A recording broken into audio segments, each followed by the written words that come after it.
Bueno, seguimos con la serie del libro de Esdras, donde estábamos compartiendo y predicando y viendo lo que el Señor tiene ahí para nuestras vidas. Y vete buscando el capítulo 6 del libro de Esdras. Capítulo 6, puedes buscarlo en tu Biblia. Si tienes a alguien al lado que no tiene Biblia y está nuevo con nosotros por primera vez, dale la oportunidad de encontrar el texto en su Biblia nueva y para que pueda leerlo juntamente con nosotros. Capítulo 6 del libro de Esdras. ¿Sí? ¿Lo tenéis? Vamos a leerlo y así podemos saber de qué estamos hablando.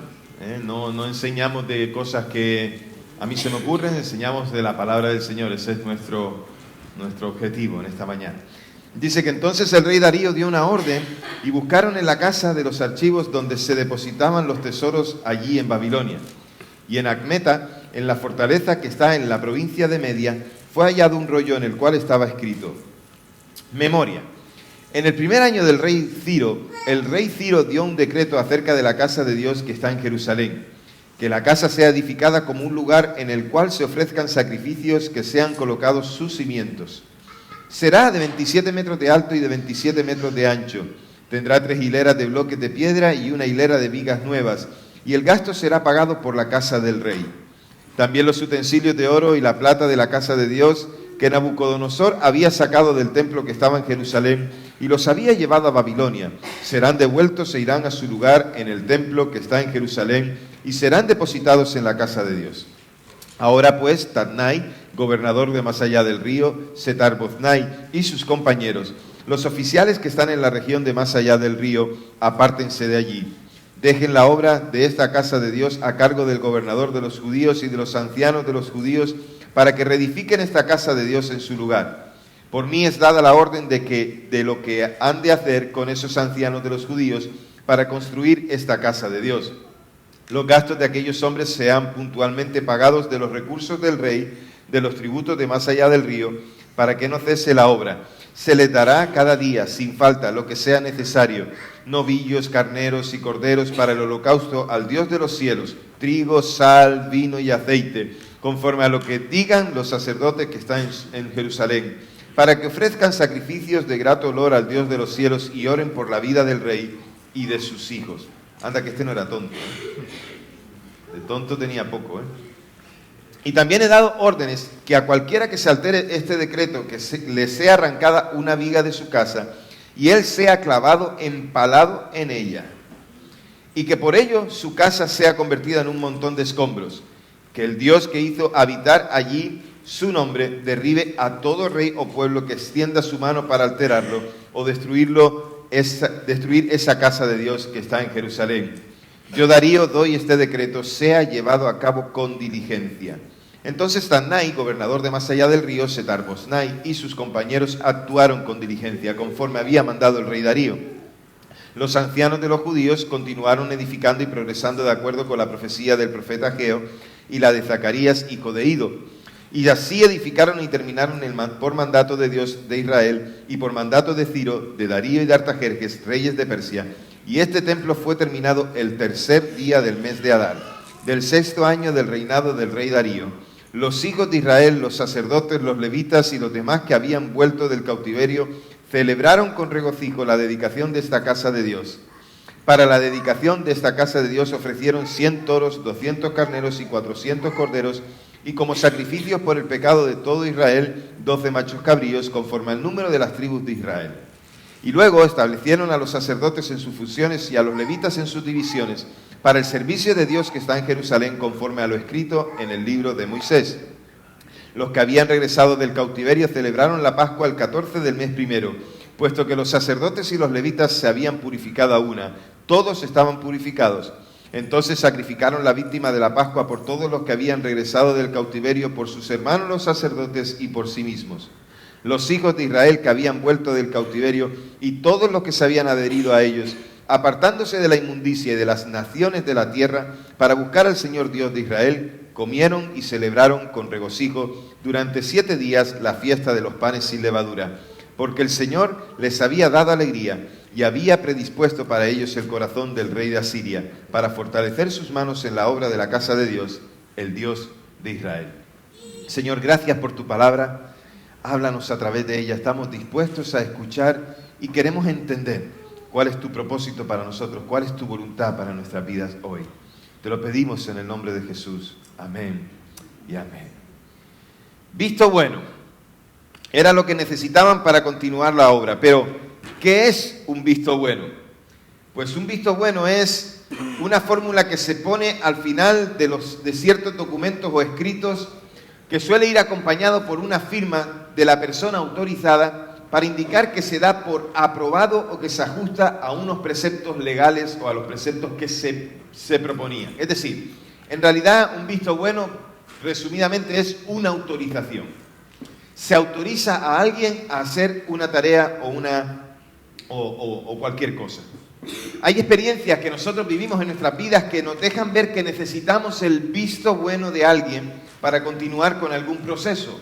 Es sencillo, son cosas de nuestra vida cotidiana, para un proyecto de empresa, para una carrera universitaria, para tener una mascota, para la compra de una casa, para tener una relación de noviazgo. O sea, si tú, como un hombre que quieres cortejar a una chica, pues entonces quieres tener una relación con ella, pues también tienes que tener la autorización de ella. Si no tienes esa autorización, de nada va a ser posible o no será posible que sea así. Entonces, debemos saber que hay muchas cosas que la iglesia también puede hacer si tiene el visto bueno de Dios. Como cristianos tenemos que ser conscientes que los caminos que andamos tienen el visto bueno de Dios cuando hacemos su voluntad. ¿Quieres tener el visto bueno de Dios en lo que estás haciendo? Tienes que estar en sintonía con Él y hacer lo que Él nos demanda que debemos hacer. Entonces, Dios confirma sus planes. Y lo que hace también lo confirma en aquellos que le siguen y esperan sus promesas. Muchos quieren la bendición de Dios, pero sin cumplir sus promesas, sin esperar en su voluntad. De esa manera no podemos hacer absolutamente nada. Entonces, lamentablemente, muchos hacen planes en los que Dios no ha dado su visto bueno. Emprendemos vidas o tenemos tareas o vamos hacia lugares en los que Dios no está presente y después queremos que Dios esté presente. En este pasaje que acabamos de leer tenemos un ejemplo de un pueblo que recibe el visto bueno. Primero, y recordando lo que pasó en el capítulo 5, ¿os acordáis que Tatnai y los gobernadores de aquella región enviaron una carta al rey Darío preguntándole si él había autorizado que se construyera o se reconstruyera el templo de Jerusalén? Entonces ellos esperaban esa respuesta, mientras tanto el pueblo seguía construyendo. Y entonces descubrieron allí en Actema, en esa ciudad, que es parte de la Siria actual, de la Siria de hoy en día, allí se han descubierto una gran biblioteca y un montón de archivos que hablan de un montón de registros que sucedieron en aquel tiempo, durante esos imperios. Y entre esas cartas, hoy ya descubiertas, hoy ya reconocidas, estaba la carta que esperaban buscar, que esperaban encontrar acerca de lo que había mandado el rey Ciro. Entonces todos esos documentos son documentos de arcilla, son pergaminos, son transacciones comerciales, datos históricos de la época, que entonces de allí sacaron aquella orden. Todos esos documentos persas, sin mencionar a los judíos ni al templo de Jerusalén, muestran también el apoyo de diferentes tipos de culto que había en aquella época durante el imperio asirio. Entonces, teniendo todas esas cosas, pues entonces ya sabemos que aquellas cartas eran fáciles de encontrar porque había un archivo, se guardaba todo. Y la respuesta de Darío cuando encuentra aquellas cartas de Ciro diciendo que se autorizaba la reconstrucción del templo, la respuesta de Darío se incorporó, se adjuntó a la copia del decreto original de Ciro. Y entonces se pudo afirmar a los judíos en lo que ellos habían dicho. ¿Os acordáis en el capítulo 5 que lo que decía los ancianos del pueblo de Israel, de los judíos, decían: nosotros tenemos autorización, pero tú puedes comprobar acerca de esto? Y decíamos también que Tatnai no se opuso de manera violenta, ni tampoco no fue el de los más bélicos en perseguir a los judíos en hacer esto. Pero sí que quería, como nuevo gobernador, tener la seguridad de que había una autorización, de que había un visto bueno. Así que Darío da el visto bueno y añade ciertas órdenes con consecuencias duras para aquellos que no la cumplan.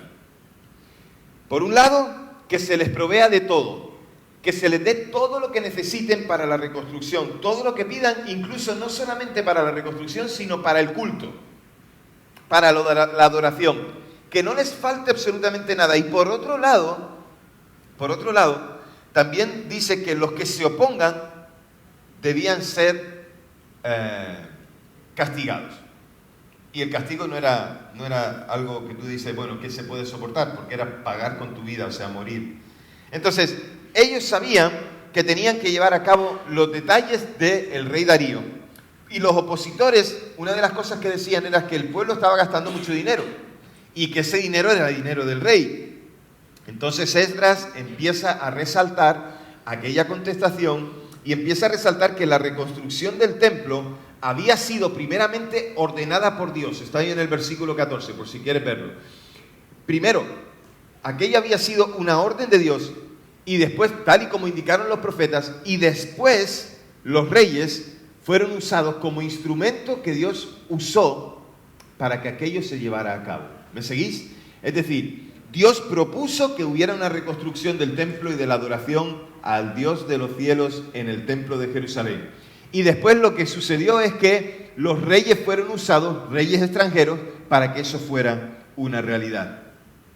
La continuidad de la reforma del templo se hizo gracias a que estas órdenes reales se podían escribir. Si no se hubieran escrito y solo hubiera sido de palabra, entonces aquellos que estaban reconstruyendo el templo hubieran tenido un problema, pero no fue así. Y entonces hay una cosa que aquí podemos darnos cuenta. Es maravilloso ver cómo Dios trabaja y cómo Dios cuida los detalles alrededor de nosotros. Dios siempre está atento a todo lo que sucede alrededor de nosotros. Y nos cuesta entender a veces las cosas que Él hace hasta que podemos entender cuál es el propósito que Él tiene con las cosas. A veces nos cuesta entender que si Dios dio una orden, ¿por qué hay impedimentos en el camino?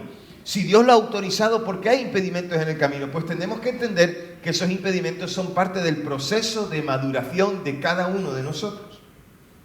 Así que la oposición que se levantó contra la reconstrucción fue confrontada por ese documento legal.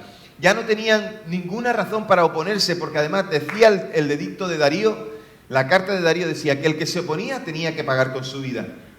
Así que, otra vez, Esdras destaca la soberanía de Dios en todo este proceso de reconstrucción. Dios es el soberano y no hay nadie que se ponga a Él. La voluntad de Dios está por encima de toda autoridad, por mucho que la hayan puesto los hombres. Y todo lo que sucede en la historia, todo lo que hay en la historia, todas las autoridades y toda fuerza de oposición está sometida a la soberanía de Dios. Todo. A veces nos preocupamos con todas las cosas que suceden, pero nos debemos dar cuenta de que Dios tiene un propósito en todo eso. Así que Él nos libera, Dios nos libera de maneras que nosotros no podemos ni imaginarnos. Si confiamos en el poder de Dios, si confiamos en su amor, no habrá nada que nos desanime, a pesar de la oposición y a pesar de los vientos en contra. Por lo tanto, el visto bueno no viene de los hombres, sino que viene de Dios. Ellos necesitaban este visto bueno para poder continuar. Y siguieron, recibieron la autorización y siguieron. Después de recibir esta autorización y de alegrarse porque podían hacer la reconstrucción, llega el tiempo de celebrar la fiesta de la Pascua y de celebrar también la dedicación de este templo. Se alegraron, festejaron, y ellos se consideraban el Israel que venía, que era antes del exilio, aquel que había conquistado aquella tierra prometida y se había establecido. Ellos se consideraban los herederos de aquella nación de Israel, que volvían otra vez a tener un poco de esplendor. Entonces ellos recordaron no solamente la Pascua, sino que también recordaron los sacrificios que se realizaron cuando el primer templo se construyó por parte de Salomón. Y ya recordáis toda la fiesta que hubo y todo el gozo que hubo, porque el templo era el lugar donde el pueblo se encontraba con Dios para adorarle. Así que ellos estaban allí, estaban adorando, estaban disfrutando. Pero es interesante que las ofrendas que ellos ofrecieron fueron menores que las ofrendas que ofreció Salomón, porque la inauguración primera, la oficial, la que hizo Salomón del templo, fue una fiesta por todo lo alto, donde hubo mucha ofrenda. Así que el pueblo estaba alegre. Estaban alegres, eran una nación y podían adorar a su Señor. el pueblo estaba alegre por eso y se esforzaron trabajando para esa reconstrucción y ahora les tocaba celebrarlo y adorar al Dios que lo permitió. Eso era lo que tenía el pueblo. Yo hice un cálculo en base a lo que gastaron ese día en la celebración de la Pascua y en la celebración de la dedicación del templo. Y empecé a calcular conforme a lo que nos dicen los versículos de cuántos becerros, carneros, tal. Pues mira, a precio de hoy, no voy a calcularlo con precio de antes porque no tengo ni idea, pero a precio de hoy me dio por mirar en internet que cuánto costaba un becerro vivo, porque ponía precio de un becerro y te ponía el becerro ya muerto, despiezado. Yo digo, yo no quiero el becerro despiezado, quiero el becerro entero. Tuve que poner becerro vivo. Pues mira, 100 becerros a 150 euros, 200 carneros a 180 euros, 400 corderos a 250 euros y 12 machos cabríos, este era el más barato, no sé por qué, a 75 euros. El total es de 151.900 euros. No ha dicho, pensarían los judíos, no ha dicho el rey que lo que necesitemos, pues vamos a pedir. ¿No ha dicho el rey Darío que lo que necesitemos? Pues venga, dennos todo esto que es lo que necesitamos, que él dice que lo va a pagar. Pues, tráelo para acá. Menuda barbacoa. La barbacoa esa, para eso vamos, hay que invitar a miles de personas para que se coman todo eso. Y además un par de días, y una semana también. Todo esto sin contar también con los materiales de construcción. Todo lo que proveyó el rey para que aquello fuera hecho tal y como se había planeado. El visto bueno conlleva provisión. Dios había dicho que eso se haría y Él proveería para ellos todo lo que necesitaban. Pero aquí hay algo interesante y lo hemos visto en capítulos anteriores. Los primeros que se esforzaron fueron la gente del pueblo. Los que regresaron fueron los primeros que se esforzaron. Y ellos dieron sus ofrendas. Dios proveyó a través de esas ofrendas, pero también proveyó por otras vías, por otros medios, porque era el propósito de Dios que aquello se hiciera y se hizo. Entonces, aunque hay una distancia y unas diferencias muy grandes entre el primer templo y este que se reconstruye ahora, podemos comprender lo que ellos sintieron, la alegría, el gozo. Estaban contentos porque habían vuelto a tener su templo donde adorar a su Señor. Entonces, cualquier comunidad cristiana en este tiempo también, en el tiempo en el que nosotros vivimos, debe tener el anhelo de experimentar lo que aquellos experimentaron con ese avivamiento, con ese fervor nuevamente de la adoración al Rey de Reyes. Entonces, después colocaron a los sacerdotes y a los levitas en su lugar, en el lugar de servicio al Señor, conforme a todo lo que está escrito en el libro de Moisés y posiblemente al libro que se refiere al libro de Levítico, en donde se dan las instrucciones para los sacerdotes y los levitas en la adoración en el templo. Entonces, ellos estaban contentos, estaban felices, estaban alegres y celebraron la Pascua. ¿Y qué es la Pascua? La Pascua la celebraban cada año para recordar la liberación de Israel de Egipto. Las plagas no convencieron al faraón, que era el rey de Egipto, de liberar a los israelitas y dejarlos salir. Y Dios dijo entonces que en la última plaga, la 10ª, enviaría al ángel del Señor. ¿Para qué? Para que matara a todo primogénito de todas las familias. Entonces Dios le dio instrucciones a Moisés para que ellos sacrificaran un cordero sin mancha, que lo comieran después de haberlo sacrificado, que entregaran la sangre como señal de obediencia a Dios y de adoración a Dios, y que marcaran todos los marcos de las puertas y todos los marcos de las ventanas, que los marcaran todos para que cuando el ángel del Señor pasara haciendo cumplir la voluntad de Dios, que no matara a ninguno de los primogénitos del pueblo de Israel. Esto es lo que ellos celebraban en la Pascua, celebraban la liberación de la esclavitud en Egipto. Entonces la Pascua era la fiesta adecuada para poder terminar este relato en el capítulo 6. La Pascua era la posibilidad también de celebrar y era también poder recordar con lo que ellos consideraron como lo que era el segundo exilio o el segundo regreso, el regreso a la tierra que ellos habían tomado en heredad. Fue una fiesta para todo el pueblo y abierta a todos aquellos, también nos dice el texto al final, el último versículo, abierta a todos aquellos que querían separarse de la inmundicia, que querían apartarse de la inmundicia. porque todo el que reconoce al Señor como su Dios podía participar. Todo aquel que reconocía que en Jesús, que en Dios había liberación, el pueblo permitía que participaran. Es más, la ley de Moisés permitía que aquellos extranjeros que reconocían que Dios era el único Dios, que se pudieran sumar al pueblo y participar de todo eso. Así que hoy para nosotros tenemos una nueva evidencia, iglesia. El texto bíblico se sigue confirmando a través de los documentos históricos o hallazgos arqueológicos. Hoy en día se siguen descubriendo muchos manuscritos y antigüedades que afirman el texto que nosotros hemos recibido y al cual llamamos Biblia. Afirman todas estas cosas. Y las evidencias, iglesia, están ahí para que nosotros las sepamos, pero también para que sepamos que Dios es real. No lo dudes. Si tienes dudas de si Dios es real o no, déjame decirte, Dios es real. Y Él tiene un plan diseñado a la perfección. Lo ha hecho desde el principio, lo hará hasta el final, porque es Dios. Yo sé que nos es difícil entender esto, pero tenemos una mente finita y humana y nos cuesta entenderlo. Puedes seguir negando esta realidad o puedes caer rendido a los pies de Cristo y ser un fiel seguidor de Él.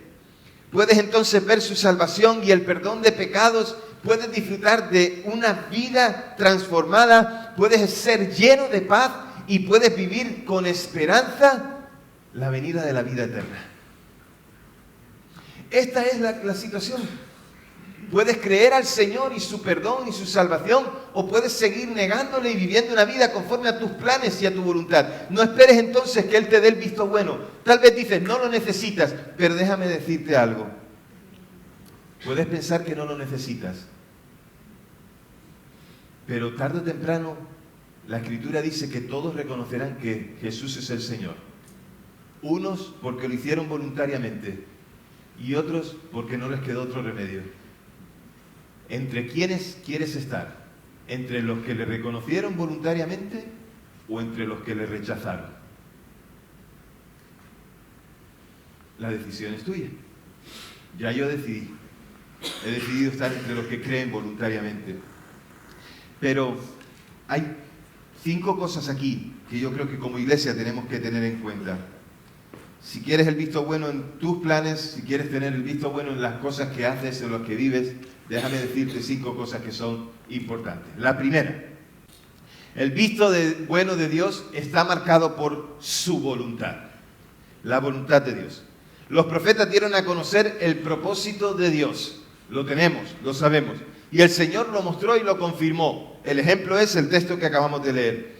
Pero en nuestro caminar diario, en lo que nosotros hacemos y vivimos hoy, necesitamos el visto bueno de Dios y solo llegará si Él nos da la autorización a través de la palabra y de la oración.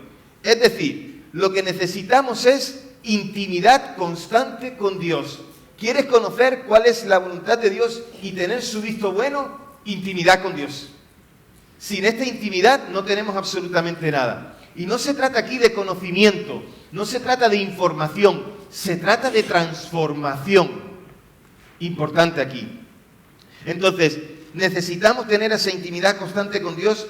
Debemos estar dispuestos a escucharle y a hacer lo que Él nos dice. Entonces, si no estamos marcados por su voluntad, no tendremos el visto bueno. Segunda cosa, el visto bueno de Dios llega por los medios que Él quiere. Así, tal cual. Cuando Él tiene un propósito para nuestra vida, no nos tenemos que preocupar de dónde va a llegar la provisión. Si Él tiene un propósito, Él también dará la provisión. Tenemos que asegurarnos de algo. Tenemos que asegurarnos de que sea su propósito. Eso sí, porque a veces podemos estar emprendiendo una empresa, una obra o algo que no viene de Dios. Tenemos que asegurarnos de que es su voluntad. No nos preocupemos de dónde llegará el sustento, de dónde llegará la provisión. Porque si te preocupas del sustento, si te preocupas de los detalles, sin preocuparte de la voluntad de Dios, entonces estás destinado al fracaso.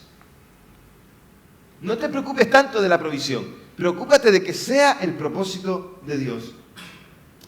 La frustración que se produce por no haber logrado los objetivos que nos proponemos son la mejor medida para saber que estábamos fuera de la autorización y la voluntad de Dios. Hemos intentado llegar a una meta, no lo hemos conseguido, eso significa que no teníamos el visto bueno de Dios. ¿Cuántas veces más necesitas darte cuenta de esto para decir, Señor, necesito conocerte, necesito estar en intimidad contigo? Tercera cosa, el visto bueno de Dios se puede ver en los que le buscan, en los que le adoran. Y una de las cosas que tienen los que le buscan, ¿saben qué es? La perseverancia.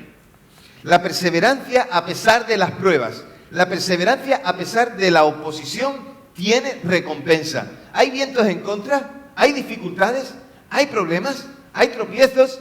Persevera en el Señor, no quites tu mirada de Él. Porque si tenemos un corazón para el Señor y estamos dispuestos a mostrarlo con fidelidad, podremos ver a Dios obrando en nuestras vidas. Él obrará entonces. Y otros también verán que Dios está con nosotros, que Dios está obrando en nuestras vidas. No se trata de mostrar lo que somos de manera independiente, sino con la gracia de Dios en nosotros. Los demás van a ver que en ti y en mí hay algo diferente, hay algo que nos tiene afirmado y tenemos la mirada puesta en quien la tenemos. A veces me da lástima ver a algunos que dicen, tú lo tienes, yo no lo tengo. ¿Y qué te esperas para tenerlo? ¿Qué esperas para cogerlo? ¿Solo vas a conformarte con lo que ves en mí? Hay quien quiere vivir las promesas de Dios en tercera persona, pero no, es que hay que vivirlas en primera. La cuarta cosa, el visto bueno de Dios vence toda oposición. Toda. El opositor y la oposición no son el centro de todo. A veces hacemos que la oposición sea el todo. Le damos tanta autoridad a la oposición, a tanta autoridad a lo que se va en contra de nosotros y nos debemos dar cuenta de que no es el centro de todo. No debemos permitir que la oposición nos desanime, porque en su debido momento Dios va a ser alabado y glorificado por su voluntad, a pesar de la oposición. El mismo Jesús tuvo oposición para ir a la cruz, el mismo Jesús tuvo oposición del enemigo, de Satanás. Dios le reprenda para que no fuera a cumplir el propósito que tenía, y sin embargo Dios fue glorificado cuando Él cumplió el propósito de Dios, que era ir a la cruz y morir allí para perdonar nuestros pecados. Y cuando resucitó, venció a la muerte y venció al enemigo y fue derrotado para siempre. Dios siempre es glorificado, iglesia, siempre glorificado. Nuestros enemigos, pues son los enemigos de Dios, no los nuestros. No se oponen a nosotros. Dice el Señor que se oponen a Él mismo.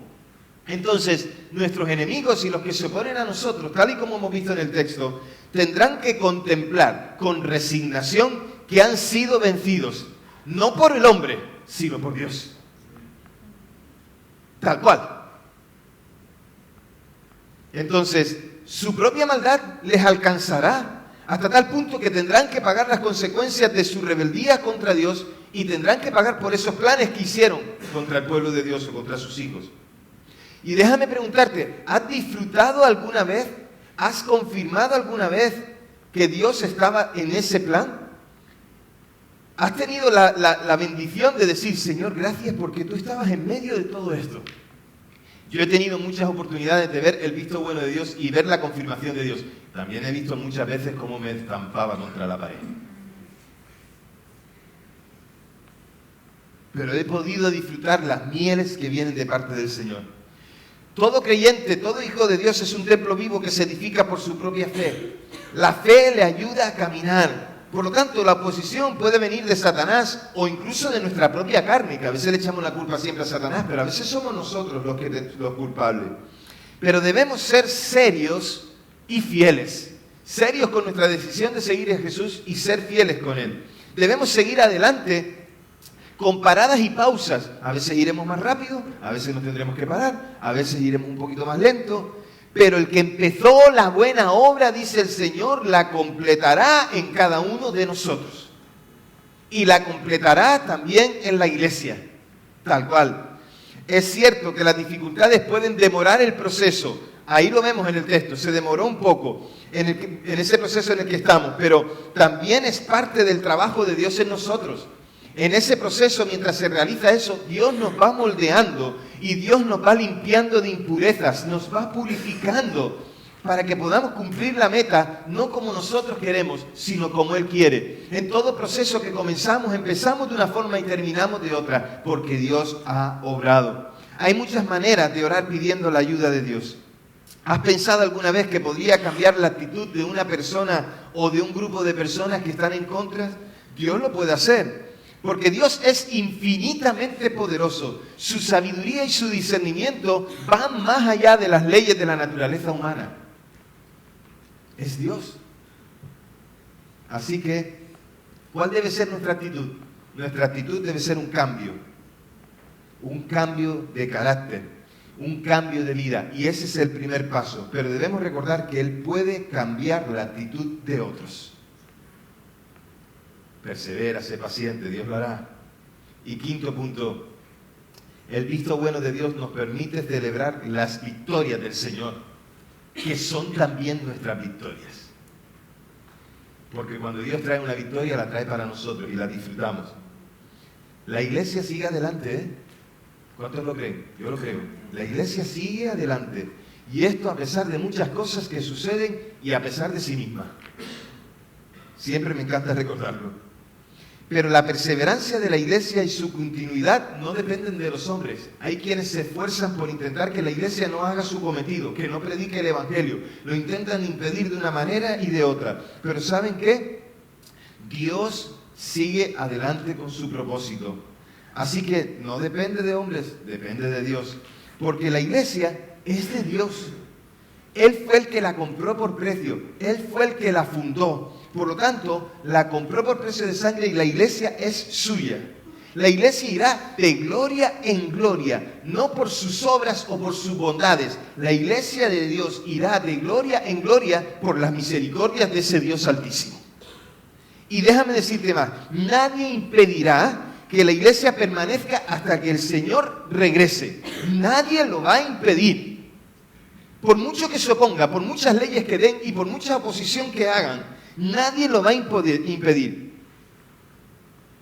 Porque la iglesia es del Señor. Si permanecemos en Dios, podremos celebrar las victorias de Dios.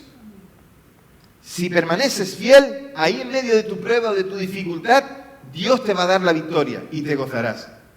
Y me gusta que recordemos y celebremos las victorias de Dios que hay en la Biblia. Hay un montón de ellas. Oye, la liberación de Egipto, la construcción del templo, las fiestas que recuerdan los grandes hechos de Dios a favor de su pueblo. El comienzo de la iglesia, cómo Jesús hizo todas las cosas que hizo. Y el comienzo de la iglesia en el libro de Hechos es fascinante, me encanta recordar lo que Dios hizo en ese comienzo. Pero también todas las cosas que han sucedido en estos 20 siglos de existencia de la humanidad, donde la iglesia ha permanecido firme y sigue anunciando el evangelio. Y muestra de ello es que nosotros estamos aquí, muestra de ello es que esa iglesia ha permanecido fiel y nosotros hemos creído en el mensaje del evangelio gracias a esa iglesia que ha permanecido fiel. Por lo tanto, 3:16, iglesia del Señor, podemos creer que Dios nos quiere regalar también nuestras propias victorias. Dios tiene victorias personales para ti y Dios tiene victorias personales para esta iglesia local. Y yo quiero recordar también esas victorias y disfrutar de ellas. Me encantaría celebrar las victorias de Dios en este tiempo, las victorias que Dios tiene para nosotros. Yo quiero alcanzar esas victorias. Yo quiero tener esas victorias. Yo quiero ver esa madurez en el pueblo de Dios. Madurez en cuanto al conocimiento de Dios y al sometimiento a Él. Quiero ver crecimiento. Quiero ver cómo hay otros que se acercan al Señor. No que yo gane nada con eso. Es que simplemente ver a hombres y a mujeres que se acercan al Señor, qué mejor cosa que eso. Quiero ver transformación, avivamiento, iglesia. Quiero ver avivamiento y el avivamiento empieza con nosotros. Quiero ver multiplicación. Quiero ver cómo se levantan hombres y mujeres que deciden ir a servir al Señor. Quiero ver cómo se plantan nuevas iglesias. Son las victorias de nuestro tiempo. Y deben estos conceptos o estas palabras de las que hablamos, también los hablamos acerca de otros, pero también debemos hablarlas acerca de nosotros. Hablemoslas acerca de nosotros, de nuestras victorias. Seamos iglesia que busca el visto bueno de Dios para celebrar las victorias del Señor, porque sus victorias son nuestras victorias. Si Él triunfa, si Él lleva a cabo su propósito, entonces nosotros tendremos victoria. ¿Tienes el respaldo de Dios? ¿Lo que estás haciendo está parado? ¿Necesitas el visto bueno de Dios, su autorización para realizar lo que estás realizando? Aférrate a sus promesas.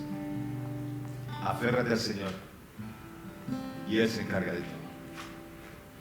Si queremos el visto bueno de Dios, debemos confiar en Él y su proceso en nosotros. Y Él tendrá la victoria. Entonces, ¿quieres el visto bueno de Dios? Búscale.